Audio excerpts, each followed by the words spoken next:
Hello, beautiful family. How are you all doing? Thank you so importantly for always tuning in. I really do appreciate. If today the first time you are coming across us, or you are hearing our voice for the first time, we still remain your one and only, ever ready, bringing it to you, as you all know. So, my wonderful family, without not wasting much of your time, today I just want us to do quick. They were coming from different angles. And they came up with arguments that were very, very unreasonable. I'm not here to abuse people. We are looking at things. They said, the people don't have food to eat. Why are you talking about the 5 days sit at home? But these people never cared for the people when the COVID-19 took place and the palliatives were hoarded by politicians. That was number one. Number two, when the NSAS protest took place, orders were given to shoot, and it was clear, it was videoed how they were shooting. We heard gunshots, people were being mowed down with bullets. These people never raised up their voice to speak. They began to look at Simon Ekpa as the cause of the problems in the Southeast. Even a friend of mine in America here had the temerity to send me a message that whatever happens to the people in the East, if they kill them, their blood will be on my head and that of Simon Ekpa. And for that singular reason, I suspended my relationship with him until after the Biafra struggle has been achieved. When Biafra comes, then I will reconcile with him, because by then he would have seen reason. And because he didn't want to reason in this Biafran struggle, if you are going to go against Biafran struggle, you are going to go against Simon Ekpa or Nnamdi Kanu, you can never find my face. That's my wife, she knows me. Because this thing affects our lives as a people, our generations to come. We cannot be obliterated from the face of the earth due to our stupidity and carelessness. We have brains. And so when he made that comment, he sent me certain pictures. I wanted to respond. The Spirit told me, calm down, watch. And later on, we realized that it was miscreants from the other camp of Ipob who are the, what they call them, compromise with them.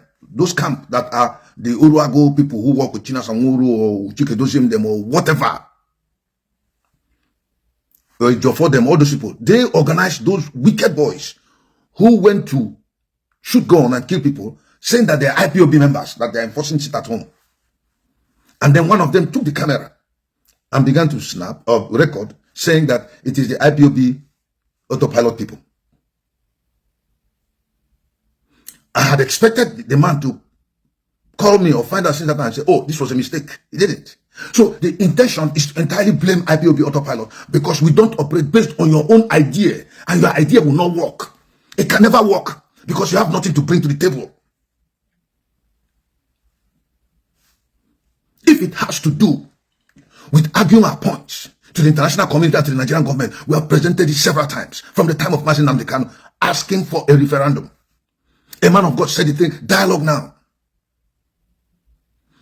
And these stupid and wicked people have consistently seen how our people were being mowed down by Fulani henchmen, raping our women, possibly because their children, their sisters, their mothers, their families were not directly involved in this. If they had raped your children or your sister, you wouldn't be talking like this. All those people who are against Ipob autopilot.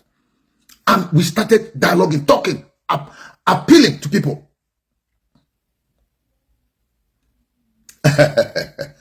Please, something is happening. Facebook just called me and it sent me a text that I should that people can put star on. I didn't know that I've risen to this level in Facebook. Oh. That they told me personally that people, if their project should give me star. I don't know what they mean by that star. I don't understand. I'm seeing it there, star there. I don't know. But they said they asked me to fill certain forms. Possibly that is monetizing it. Well, that's probably the reason why I didn't want to go to YouTube, because I wouldn't want to be, not that I'm against those who were there. I don't want to be counted that when the Biafran thing was on, I took opportunity to make money on YouTube. No, I'm working. God is helping me and blessing me. So I am in the Biafran struggle with all my soul, spirit, and body. to advance the truth for our people. So I don't need, not that I'm not boasting, but the point is I'm in the Biafran struggle. Those who are making money, fine. I'm not against it. God in heaven knows. But I have my own thing. Even in the church, I was known for that, so I can't be changed. But Facebook put this on and put it. So if you are disposed, you can. If not, forget about it. Let's talk about Biafra. So when they were killing these people never came out to speak. And their own strategy on how to handle the Fulani people can never work. Because we went through dialogue. We were asking them, let us dialogue. Nnamdi Kanu appealed, spoke to the leaders of Biafra, and of Igbo land, sorry, and said, let us do this. If you do this, I will stop the agitation. We don't have roads, we don't have this. They never did anything. And when he conceded to them, and the election took place, that of Atiku and Obi, they still failed. And Nnamdi Kanu said there shall be no election again. He made that mistake before, he will not make it again. And it is evident the Fulani man does not want to listen to you. He wants to kill you. But because most of you are receiving, one way or the other, largesse from the Fulani people, that is why you cannot lose your friendship. That should go, our lives should be, your friendship should be at the expense of our lives. That is what you see with Igbo politicians. And we realize that those guys were the guys that organized those miscreants that did those things. And the whole media was awash with information. The sit at home in the morning didn't work, trying to discourage the hearts of the people who were committed. But eventually we realized that first day, the sit at home was 70% compliant. And from that time onwards, the progression increased to the extent that they became troubled. They began to shiver. They began to jitter. And they started a terrible campaign of calumny, dirty politics, bringing down themselves to the base of whom they are, animals, to speak against the truth. Because they don't look at the bigger picture. They're looking at what they're receiving now. And they don't care about the people. Because if you care about the Biafrans, you will not stand against Ipob autopilot, as Simon Ekpa stands, leading us. He is not the leader of Biafra. He has said it several times. He's just the spokesperson. These same people have never for once complained of what happened in Ehemufu, where people were slaughtered in Enugu. The governor could not do anything. He kept quiet. Where were the politicians? They didn't say anything. All those who were showing Igbos they care about their feeding a small enclave in Enugu to test run the capacity of their care for their people. How many of them raised up, resources to send bags of rice, food, put pressure on the governor or call on the government? You have to send security men there to go and safeguard our people. They kept quiet. And they were killing our people. It was only when Simon got up and responded. Of course, every time he has been the only person to do it since Onyendu was illegally abducted. It has been Simon Ekpa all the way. Chikedosim does not even care. He doesn't have the capacity. He doesn't have the resources, intellectually, or the willpower. Nobody will listen to him. He doesn't even want to do it. And each time there is problem, Simon Ekpa will come out in defense of the Igbo people, in defense of the Biafra people. When the people in Delta State were being threatened, we spoke loud and clear to them. And when Simon sent people, our boys on ground went there and fought and dislodged those guys, safeguarded our people, that provoked or maybe put heightened pressure on DOC 82nd Division in Enugu to come out and start talking nonsense. When they were killing our people, the GOC 82nd Division did not come out to say anything. As a matter of fact, to safeguard the lives of people there within the country should entirely be the responsibility of the police. Of course, the police have failed, compromised. So the GOC in 82nd Division is part of the Fulani people. And he came out to start accusing us. And then this wicked Igbo people backed him up. If not that Simon intervened, it would have been a terrible case. For these people are so wicked that they could kill a 4-year-old boy, rip a pregnant woman open. How do you think we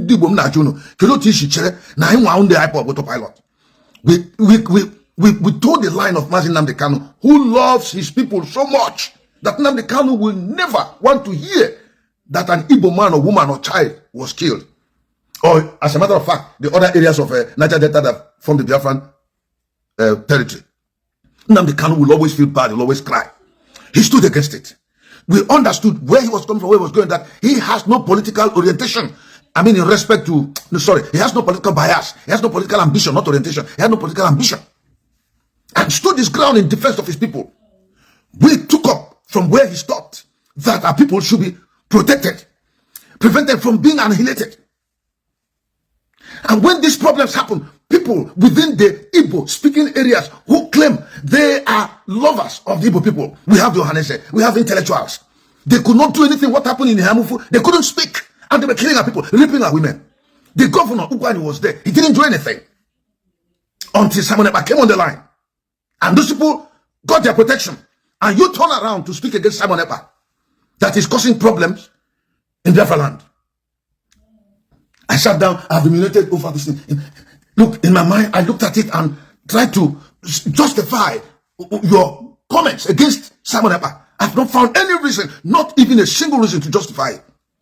Because the killing of our people in our land there has never received any kind of complaints from you against those guys to the federal government. You have not. You have not called the Igbo leaders to question, why are you there and they're killing our people? You have governors. Instead, you see governors liaising with the Fulani Caliphate to destroy us. They formed the Bubaki principally to fight ESN. Then those who succeeded Nnamdi Kanu in the office compromised their position. Up to today, they have not explained to us as to why your principal was out of circulation for 8 days. You never showed any interest. If Chike Doziem did not show interest in Nnamdi Kanu's whereabouts, his disappearance, how do you think Chike Doziem will care a hoot about those of us who are under, following him, ordinary people like us?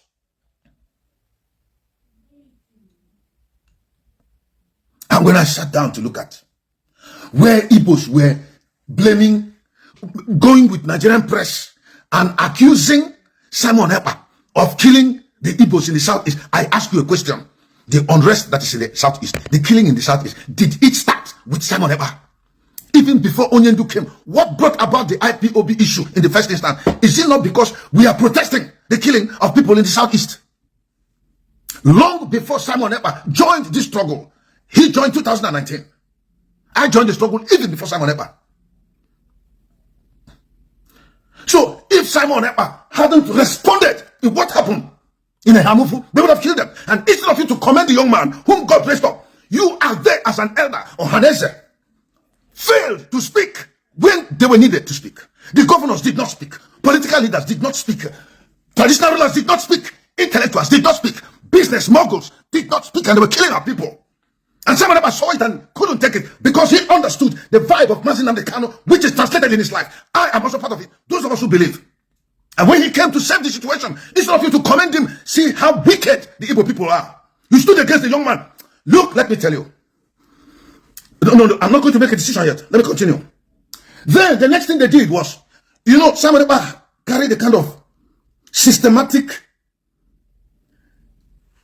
exposition of wicked people within the Ipob hierarchy led by Chike Doziem, even before, during, and after they have been expelled, those who supported them. And one by one, he will call their names and make his analysis and challenge a Ejiofor. Take me to court if what I have said against you is a lie. Ejiofor did it. None of these people could get up and say, okay, let's look into this same problem is happening.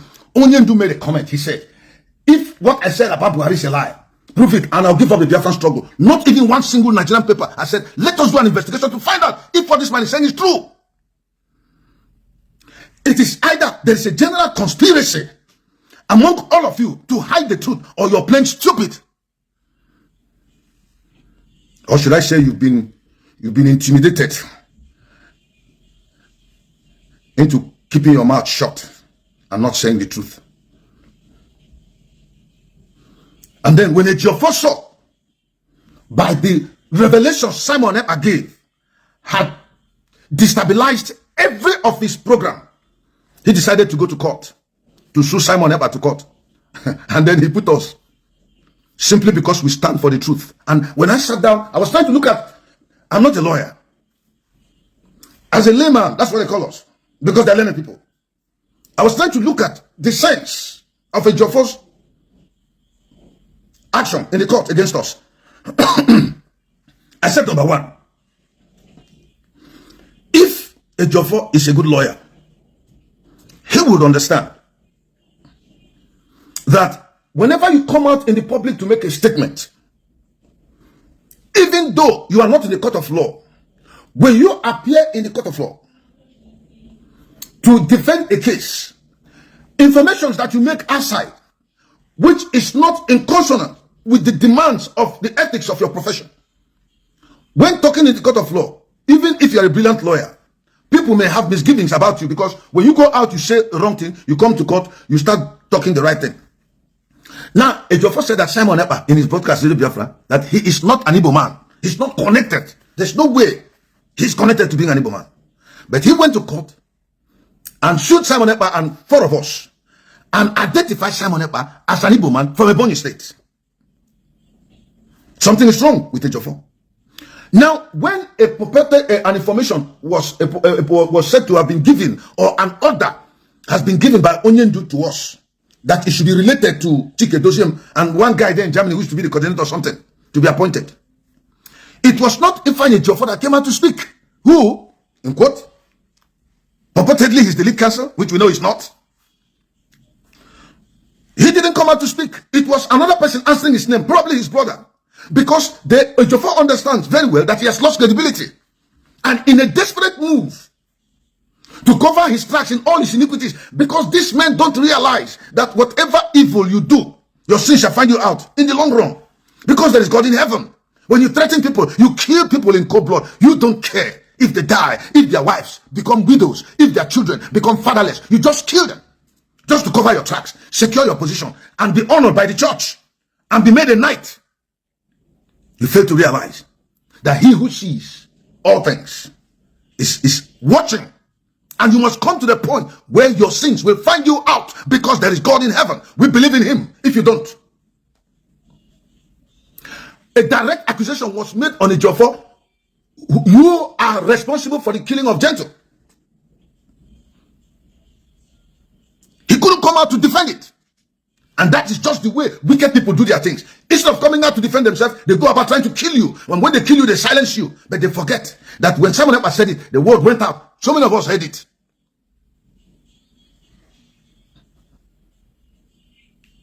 Now, when I started again, I was looking at Ejiofor's case in the court. The same reason why we are fighting against the Nigerian government as to why Nnamdi Kanu was illegally renditioned. That one of the strong arguments they presented that made the whole case against Nnamdi Kanu to be quashed, the strongest argument that was presented was that the offense, the purported offense which they're accusing Nnamdi Kanu of, was not committed within the Nigerian territory. Nnamdi Kanu was in Britain making comments, and they had to abduct him, took him to court, and accused him of making comments against of an aggression against the Nigerian government, Nigerian people. Where? Was it in Nigerian land? No. It didn't hold water in the court of law. That same thing did Ejiofor, who is supposed to be Nnamdi Kanu's lawyer, turned around to accuse Nnamdi Kanu's disciple of the same offense and took him to court. So he's making ridicule of himself before the Nigerian court of law. That's what Ejiofor is doing. So you begin to question where's Ejiofor stand in this case all this while? For if for the very reason, remember, even to Simon Ekpa, try and come to Benin Republic or Togo and let's see. So you see, these are all the plans they are doing to kidnap. Come here, I'll kidnap you, bring you here. You face the same process Nnamdi Kanu went through. The same accusation which didn't hold water is the same thing that Ejiofor is applying against Simon Ekpa. Now, I live in America here. What have I got to do with Ejiofor roping me or any other person in? We are not afraid, because we know that what he's saying shows that he's insane. And we are equally going to. But anyway, I'm not going to disclose my own decision, what we're going to do. So now, while all these things were happening, people started carrying rumors that Simon Ekpa is dead or captured or whatever. by people like Chidi Wanyanwu came out with the trash he was talking. These are the people who say they love Biafra. Chidi Wanyanwu is a Biafran and also a Nigerianist who works for Showore. He works for him as a politician and also a Biafran. How can you, bring the two, manage the two to work? How can you mix them up? How possible? Because Biafra is an idea that is different from Nigeria. Biafra wants out. And you begin to see these wicked conspiracies of, there was somebody again in Germany that filed a case against Simon Ekpa in Finland. It's an Igbo man. And my question is, what are you people looking for? If not that you are all agents of darkness that came out from the pit of hell to truncate the Biafran project.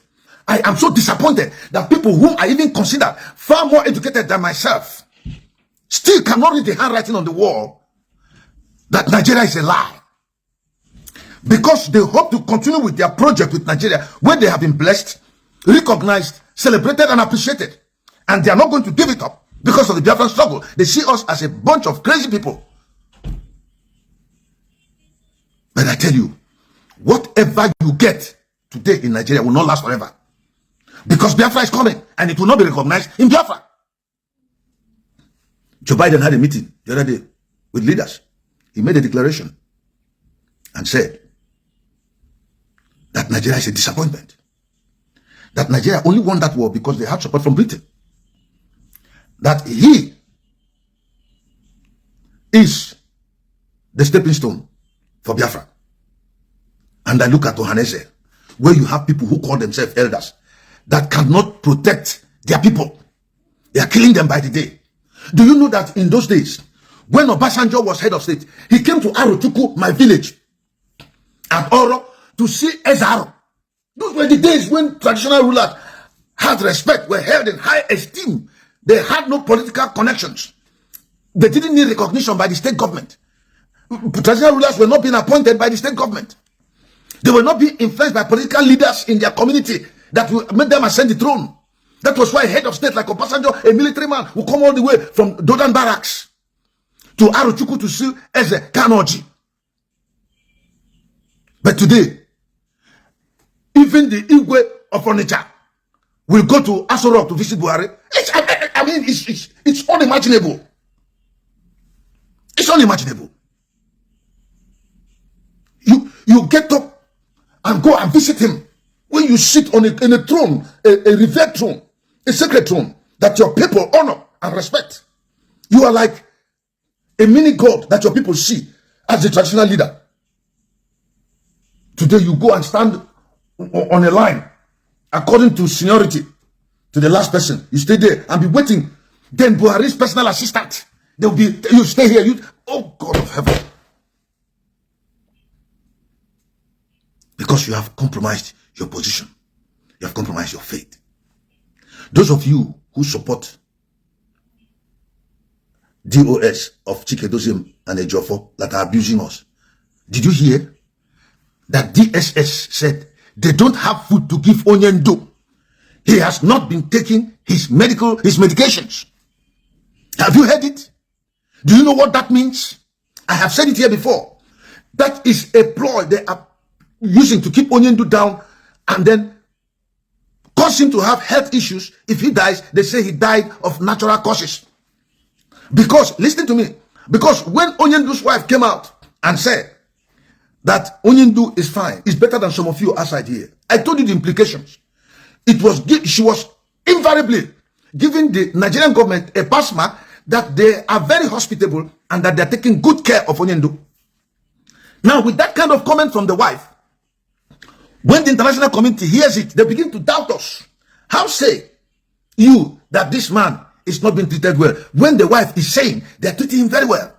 Now, the Nigerian government can take advantage of that because she has spoken on their behalf concerning her husband.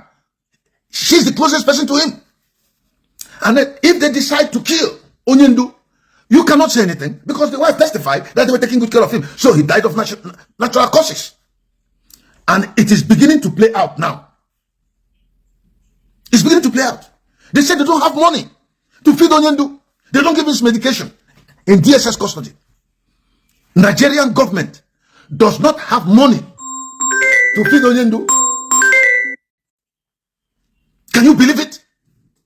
And you have a Jofo? He couldn't tell us. It was a Jimakor that came out and cried. This is what Onyendu told him. That means everything Ejiofor has told us coming from Onyendu were all lies and fabricated. Not one single thing from his mouth was true.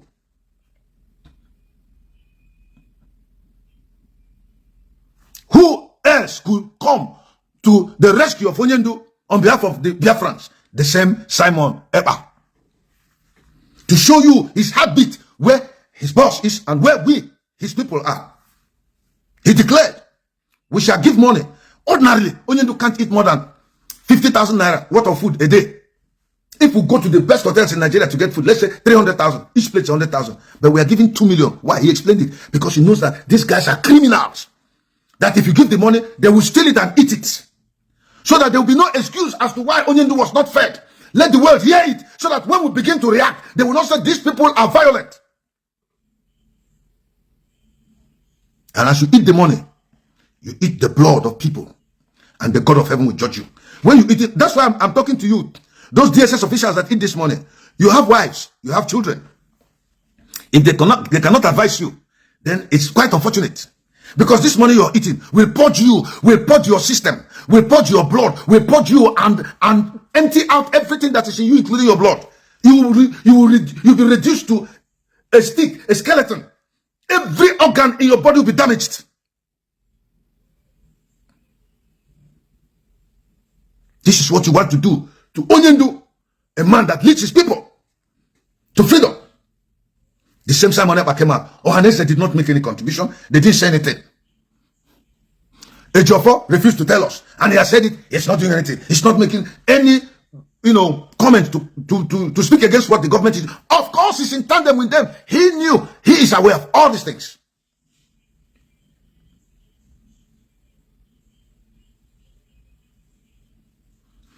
Then we come to Brekete family. And I want to, before I go to Brekete family, I want to tell you, Biafrans, don't be foolish. Don't be led astray. Simon Sobon came out and said he cannot blame Simon in this. That's good. Very commendable. I appreciate that. But don't be fooled. Know whom Nsima Sobon is. I appreciate the fact that he is standing for the truth here by saying that Simon Ekpa cannot be blamed for what is going on in the East. Of course, he's not. Because when we said sit at home, if you sit at home, nobody will come into your room to kill you. It is those of you that have refused to listen to the voice of reason that will go out and look for food. That same day, it happened in Israel. When God told the children of Israel, 6 days you will gather food. And on the 6th day, gather twice as much, so that that food will lead you on the 7th day of rest. Do you know? On the 7th day of rest, some of the children of Israel, in spite of what God said through Moses, went out to gather food. They didn't see anything.